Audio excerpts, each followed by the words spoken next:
Hello everybody and welcome back. Today we're going to be having a closer look at the new LEGO Star Wars Ultimate Collector Series Imperial Star Destroyer, which is official LEGO set 75252 and consists of 4,784 large pieces that come together to create one of the largest LEGO sets ever created.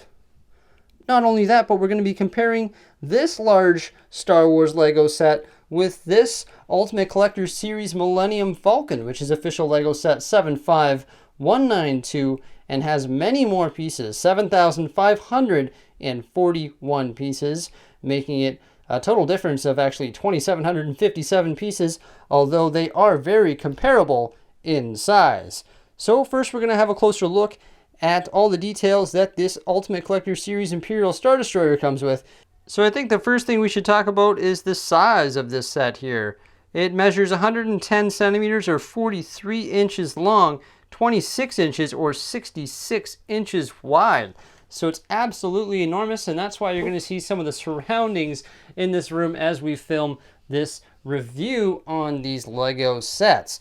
So I want to start with the plate work. The plate work on this is absolutely magnificent, and the way it is done is incredible. They sort of mount these plates onto this Technic frame using different ball joints, which is really cool. There's no magnets or anything like that, like the one that came out earlier or the predecessor of this set. And you can see they've done a really good job of sort of minimizing the gap created by those plates.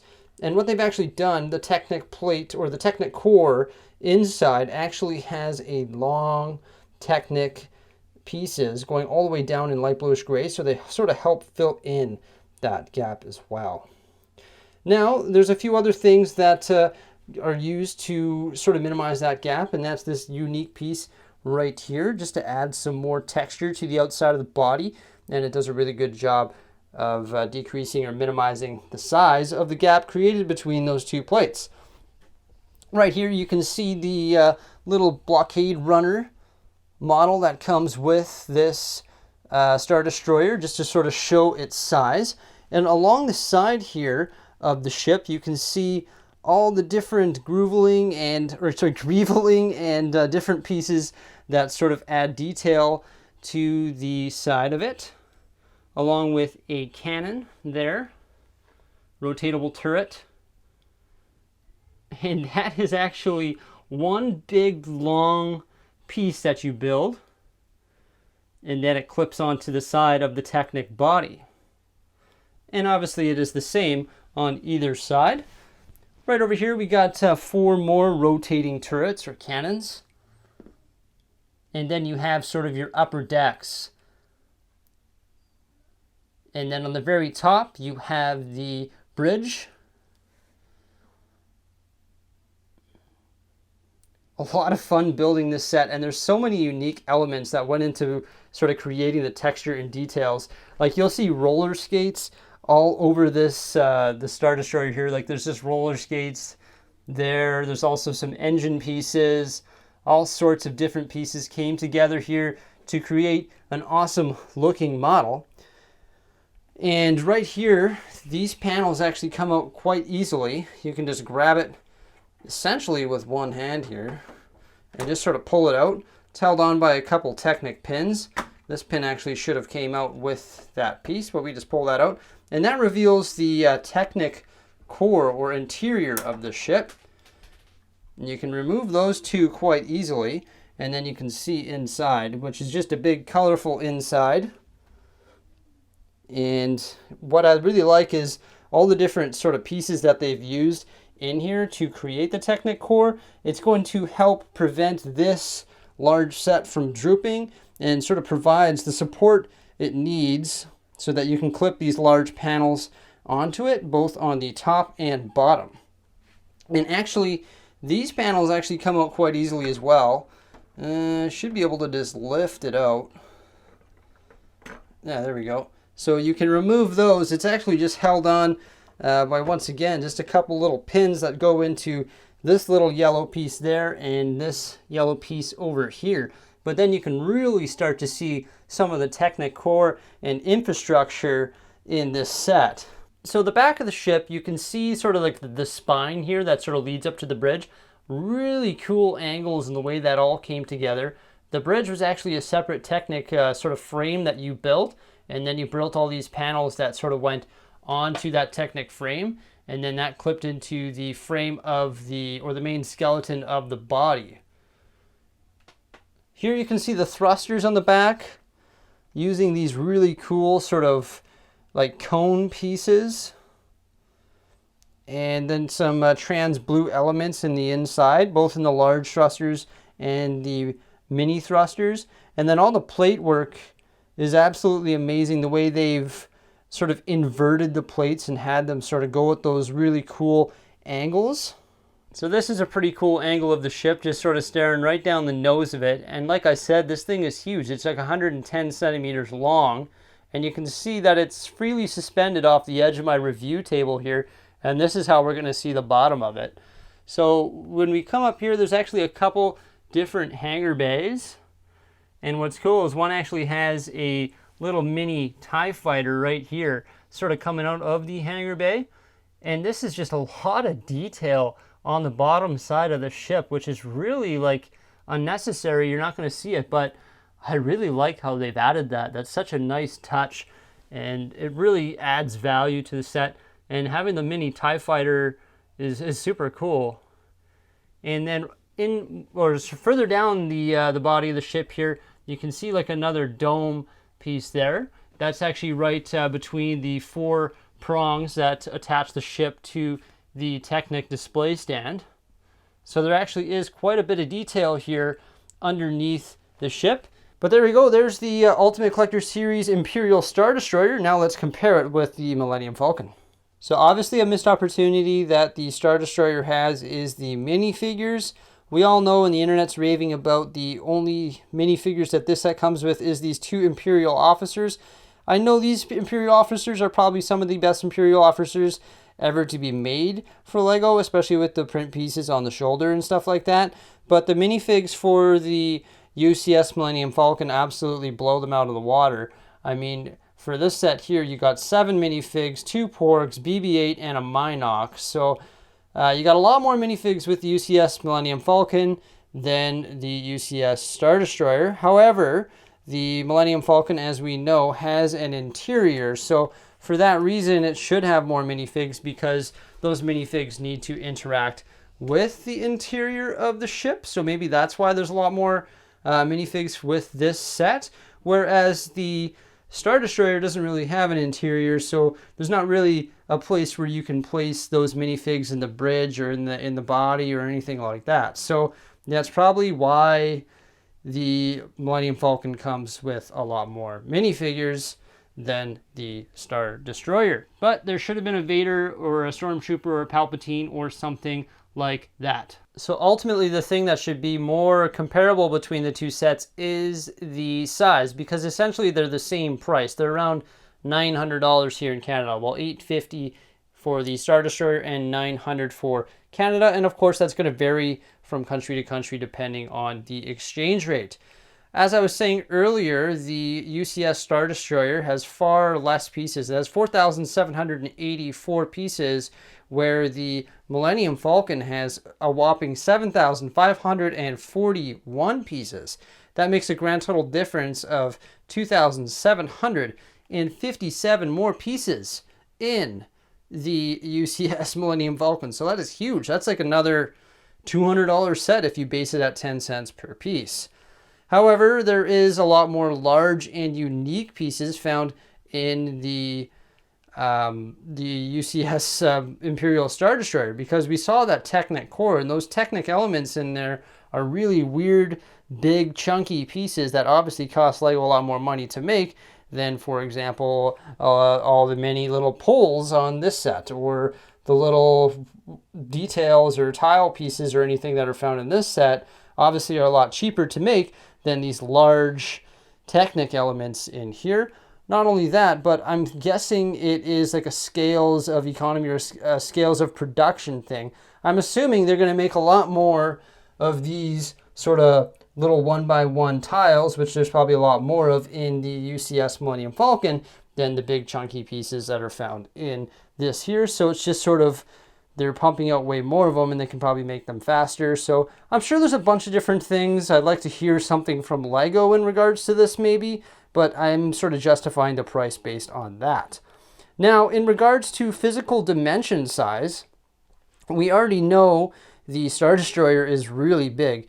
It stands 44 centimeters or 17 inches on its Technic display stand. It stands that tall. It is 43 inches or 110 centimeters long, and it's 26 inches or 66 centimeters wide. So it's big, but it does narrow down as you move further down the model. It does get skinnier and skinnier until you reach the nose of the ship. But of course, that's the ship design, so they had to do that. Now, the Millennium Falcon it stands 8 inches or 21 centimeters tall when it's on its 4 legs. Of course, right now I have it on a custom Technic stand, and it measures 33 inches or 84 centimeters long. So you can see it's not nearly as long as the Imperial Star Destroyer, and it measures 22 inches or 56 centimeters wide. So even at its widest point, from like this tip down to the bottom there, it's not as wide as the Imperial Star Destroyer here at the back. So generally speaking, dimension-wise, this is a bigger set, but volume-wise, I haven't done the exact math. I think they're probably around the same because this Millennium Falcon is sort of oblong, so it's going to take up the same amount of space when you factor in this set becoming more narrow and narrow and narrow as it moves to the tip or the nose. So which Lego set is better for display purposes? Well, I guess it just depends on which ship you're a bigger fan of, or if you're just an all-around Lego Star Wars fan, then I guess either set would be good to add to your collection. What I really like about the Imperial Star Destroyer is it comes with the massive Technic stand. So it sits on this beautiful stand and sort of raises it off the ground. Now, with the Millennium Falcon, of course, it comes with whatever it is, 6 or 8 legs that it sits on, and it would just sit flat.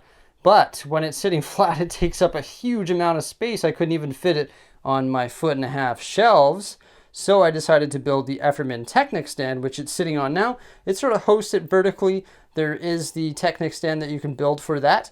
Or you can also get some custom acrylic stands off the internet. Just Google it. I'm sure you can find them on there. Or just search, once again, the Efferman stand. So that's one thing I really like about the Star Destroyer is it already comes with a cool Technic stand that's already built. However, the Millennium Falcon does come with legs that it does sit on, but if you don't have the space, then you're going to have to buy a secondary market stand. And I'm definitely not saying that this set here is easier to display because it is massive. It's 66 inches wide, so I have no idea where I'm going to put it, and I still have to figure that out. As for level of detail, both ships are very detailed and very close models and examples of what they would be in the actual Star Wars films. The Star Destroyer is very detailed and has lots of cool pieces that really make it come to life and look like it should.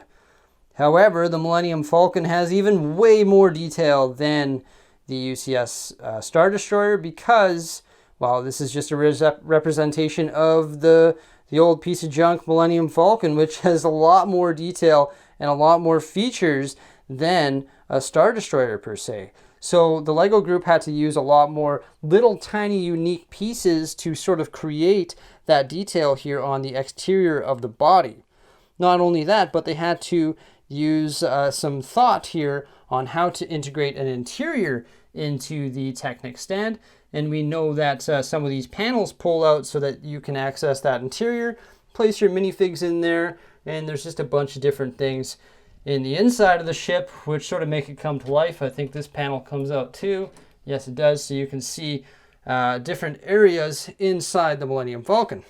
Also, it comes with an interchangeable dish. You can see this is sort of the new dish from some of the newer movies produced by Disney, and this is the classic dish from the original 3 movies. So for interchangeable parts, you get that. You also get an interior that can host different minifigs inside, and then all those extra 2,700 pieces or whatever have gone into creating an extravagant, sort of crazy detailed exterior of the ship, which is is unparalleled in my opinion.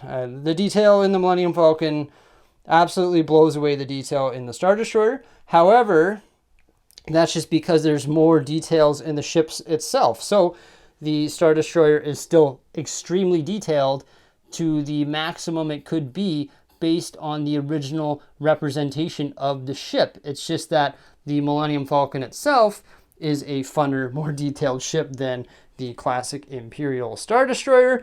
However, the way all these pieces clip onto the body of the Star Destroyer is amazing, and all the inversion and everything in here, and the big Technic core, and then the plate work is amazing. So both are amazing sets. However, due to model standards, there is a little bit more detail and an interior and more minifigures in the Millennium Falcon.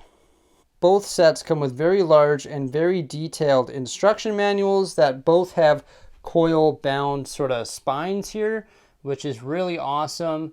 They are about the same size, believe it or not, so even though that one has way more parts, the Imperial Star Destroyer has 470 some odd pages, and the Millennium Falcon has about 480 some odd pages, so they are essentially the same size. Obviously, there's probably going to be a lot more parts used per step in this instruction manual because of the massive part difference between the two, but both have very detailed sort of introductions on the models themselves. Whoops, there goes the Tantive 4, but both have immense amount of instructions and details in the beginning pages of the book about the model and the origin of the ship. So both are really well done. Definitely some of the best instruction manuals that Lego has ever created for these two awesome Star Wars Lego sets. So overall, I'm pretty much in love with both of these sets here, whether it be the Millennium Falcon or the Star Destroyer. Both really fun builds, extremely detailed. Love the Technic cores on them both, and everything that goes into making these sets is magnificent. Awesome minifigures and interior found in the Millennium Falcon, along with some amazing exterior details, but no discredit towards the Imperial Star Destroyer, also very detailed and essentially an exact model of the ones found in the movie. A lot of people have asked me, which one should I get? Should I get the Millennium Falcon or the Imperial Star Destroyer? And my advice to you is, if you eventually plan on picking both up, then start with the Millennium Falcon, because the Millennium Falcon has been out longer and therefore will retire first, whereas the Star Destroyer is pretty much just hitting the shelves today, so save that for a later date. Because if you're like me, you know eventually you're going to get them one day, so save up some money and maybe get both. I don't know, I'm not trying to push it on you, but they are really cool Lego sets, and if you're a fan of high detailed Lego sets and Star Wars, then obviously I would highly recommend it. So let me know which one is your favorite. Do you prefer the Millennium Falcon or do you like the Star Destroyer? I'm really on the fence of which one I like more. Both really don't have any negatives. They're magnificent models. I know this one has a lack of an interior and a lack of minifigures, but this is a display piece. I'm not gonna let that bash the set too much. So I really don't know which one I like better. I sort of love them equally. That's really about it for today. Just wanted to show you guys these two awesome Lego Star Wars Ultimate Collector's Series sets. We have the Millennium Falcon and the Star Destroyer. Let me know your comments and thoughts below. Have yourselves a great day, and we'll see you again in the not so distant future. Bye for now.